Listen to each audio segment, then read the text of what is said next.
KSEB pensioners association 40-ാം വാർഷിക സമ്മേളനം പണിക്കേഴ്സ് ഹാളിൽ സംസ്ഥാന സെക്രട്ടറി NS ഡെയ്സി ഉദ്ഘാടനം ചെയ്തു. ഇത്തരം പോരാട്ടങ്ങളിലെ നിലനിൽക്കുന്നു എന്നത് തന്നെയാണ്. കഴിഞ്ഞ ഒരു വർഷമായിട്ട് വിവിധ ആവശ്യങ്ങൾക്കായിട്ട് നമ്മൾ നിരന്തരം സമരങ്ങളിൽ ഏർപ്പെട്ടു. കാരണം നമ്മളുടെ സ്ഥാപനത്തിൻ്റെ നിലനിൽപ്പ് നമ്മളുടെ ഏവരുടെയും അത്യാവശ്യമാണ്. അതുണ്ടെങ്കിൽ മാത്രമേ ജീവനക്കാർക്കും ഓഫീസർമാർക്കും ഏറ്റവും അവസാനം പെൻഷൻകാർക്കും നിലനിൽപ്പുള്ളൂ എന്നുള്ളതാണ് യാഥാർത്ഥ്യം. അപ്പോൾ നമ്മളുടെ ഏവരുടെയും ചിന്തയിലാണ്, എൻ്റെ ചിന്തയിലും ഇടയ്ക്ക് വരാറുണ്ട്, നമ്മൾ വിവിധ കാര്യങ്ങൾക്കായിട്ട് ഈ കൂടിയിരിപ്പുകൾ നടത്തുമ്പോൾ അതൊരിക്കലും ഒരു സ്പെസിഫിക് ആയിട്ടുള്ള എൻഡിലേക്ക് എത്തുന്നില്ല. അല്ലെങ്കിൽ സമരം കഴിഞ്ഞു, അല്ലെങ്കിൽ നമ്മളുടെ ആവശ്യങ്ങൾ ഉന്നയിക്കുന്ന ആ സാഹചര്യം കഴിഞ്ഞു എന്ന് നമ്മൾക്കൊരു കാലഘട്ടത്തിലും പറയാനാവില്ല. കാരണം ഇതെല്ലാം നമ്മളുടെ സാമൂഹിക ജീവിതത്തിൻ്റെ ഭാഗമാണ്.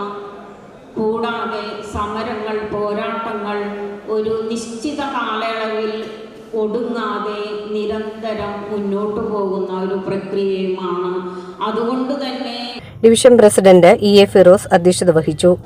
ആ ദുരന്തത്തിൽ ഈ സംഘടനയിലെ പെൻഷൻ സുഹൃത്തുക്കൾ അവരുടെ ഒരു ദിവസത്തെ പെൻഷൻ ദുരിതാശ്വാസ നിധിയിലേക്ക് കൈമാറി 2 കോടി രൂപയാണ് കൈമാറി.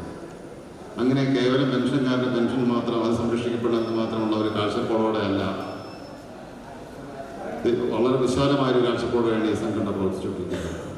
അതുകൊണ്ട് തന്നെ നിരവധി പ്രക്ഷോഭ പരിപാടികൾ NCCയുടെ നേതൃത്വത്തിൽ തനതായും നമ്മുടെ സംഘടന നടത്തിപ്പോകുന്നുണ്ട്. ആശയങ്ങൾ നിലനിൽക്കുമ്പോഴാണ് വിഘടിതമായ രീതിയിൽ കൂട്ടായ്മ പോലുള്ള സംഘടനകൾ രൂപപ്പെടുന്നത്. ആ സംഘടന രൂപപ്പെട്ട് ഞങ്ങളുടെ കാര്യം മാത്രം എന്ന രീതിയിലാണ് മുന്നോട്ട് പോയിക്കൊണ്ടിരിക്കുന്നത്.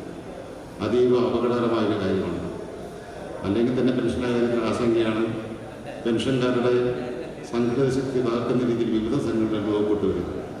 ഇതും വളരെ ഗൗരവത്തോടെ തന്നെ നമുക്ക് കാണേണ്ടതാണ്. ഈ ഘട്ടത്തിൽ ഇനിയും സംസ്ഥാന സെക്രട്ടറി CV ഫ്രാൻസിസ് മുഖ്യപ്രഭാഷണം നടത്തി. കനകമണിയുടെ പ്രാർത്ഥനയോടെ ആരംഭിച്ച ചടങ്ങിൽ കേന്ദ്ര സമിതി അംഗം AB മുഹമ്മദ് സഗീർ സ്വാഗതം ആശംസിച്ചു. ഡിവിഷൻ സെക്രട്ടറി PF ഷൈസൻ വാർഷിക പ്രവർത്തന റിപ്പോർട്ടും ഡിവിഷൻ ട്രഷറർ VK സഹദേവൻ വാർഷിക കണക്കും അവതരിപ്പിച്ചു. Auditor TK Rafi audit report അവതരിപ്പിച്ചു. സംഘടനയുടെ കലാവേദിയുടെ ഉദ്ഘാടനം TV താരം KB ശ്രീനിവാസൻ നിർവഹിച്ചു. 75 വയസ്സ് പൂർത്തിയായ മുതിർന്ന അംഗങ്ങളെ സമ്മേളനത്തിൽ ആദരിച്ചു. SSLC +2 പരീക്ഷകളിൽ മികച്ച വിജയം നേടിയവർക്ക് പുരസ്കാരങ്ങൾ നൽകി. ജില്ലാ പ്രസിഡന്റ് KN രാമൻ, ജില്ലാ സെക്രട്ടറി C ശിവദാസ്, ജില്ലാ ജോയിന്റ് സെക്രട്ടറി MC മണി, CC അംഗങ്ങൾ, ജില്ലാ ഡിവിഷൻ ഭാരവാഹികൾ തുടങ്ങിയവർ സംസാരിച്ചു. ഡിവിഷൻ സെക്രട്ടറി PF ഷൈസനും സംസ്ഥാന സെക്രട്ടറി CV ഫ്രാൻസിസും ചർച്ചകൾക്ക് മറുപടി നൽകി. Division joint secretary KV Pavithran നന്ദി പറഞ്ഞു.